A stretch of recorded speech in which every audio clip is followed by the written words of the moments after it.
But there's no denying that there are real problems in the gaming world when it comes to how women are portrayed, especially in these games. And if I understand it correctly, that's what this one particular writer was trying to point out when she was attacked. Yes, she's, well, Anita Sarkeesian does obviously the video series, as I said, about feminist representation in gaming.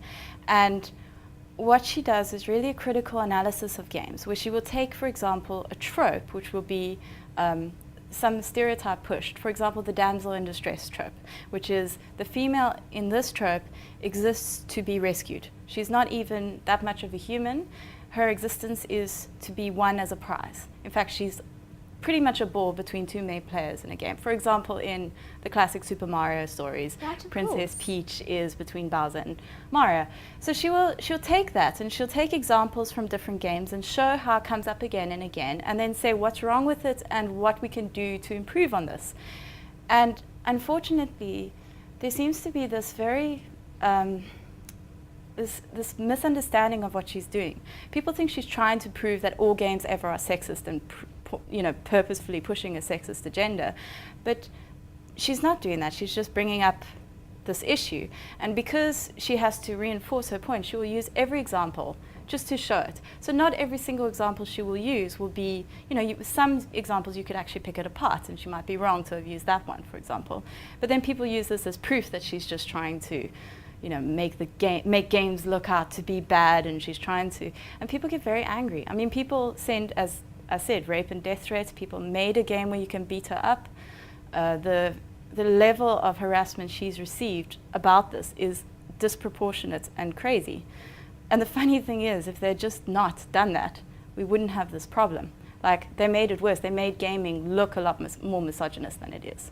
Because that's the thing.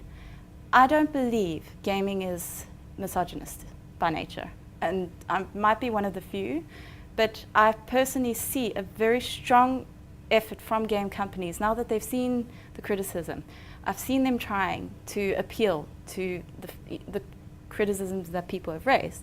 I mean, BioWare, for example, is very, very keen on making sure that that diversity is represented, that they're fair, that they're equal. And that's the game developers. Obviously, the journalists, it's become very clear that journalists are very feminist lately, which is why people think there's a conspiracy. But it's just because that's the conclusions they've made. And then gamers themselves, to say all gamers are misogynistic would be inaccurate on a large scale. But it would be true to say gamers have a misogyny problem, in that there's a very small minority who are very loud and very influential, who tend to represent gamers to the rest of the world. So if anyone's making gaming look bad, it's them, I would say. Now, you're obviously a part of the gaming world and you interact with other gamers. Is this something that you experience, that it is a place where it's not really great for women to try and interact in? Because at least that's the impression that those of us on the outside are getting on social media. It can depend. It can depend where you go, what you do, and what you say. That's the thing.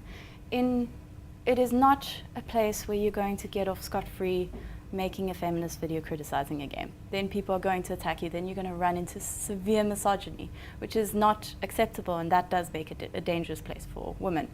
In certain types of games, especially I think first-person shooters like Call of Duty, there's a very strong sort of male-dominated, sexist, just culture almost, that a lot of people struggle with.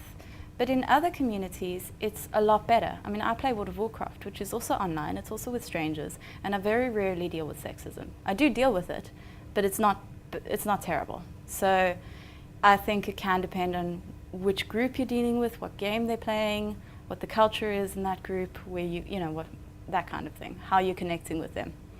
There are certainly circles of gaming that are highly misogynistic and hostile towards women.